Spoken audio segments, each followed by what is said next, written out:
আবার দেখা হবে বলে কত মানুষ নিরুদ্দেশ হয়ে গেল, আর কখনো দেখা হয়নি। আর দেখা হবে বলেও মন টানে না।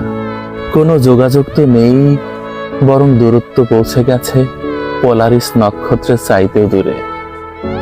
কুয়ালালামপুর থেকে চীনের উদ্দেশ্যে যাওয়া বিমানটি যেমন অজানা এক রহস্য নিয়ে হারিয়ে গেছে, আর কখনো তার সন্ধান মেলেনি, তেমনি কিছু মানুষ হারিয়ে গেছে যেন বৃষ্টির ফোঁটা মিশে গেছে সমুদ্রে। খুঁজে পাওয়া বড্ড অসাধ্য। অনেকের সঙ্গে আর কখনো দেখা হবে না।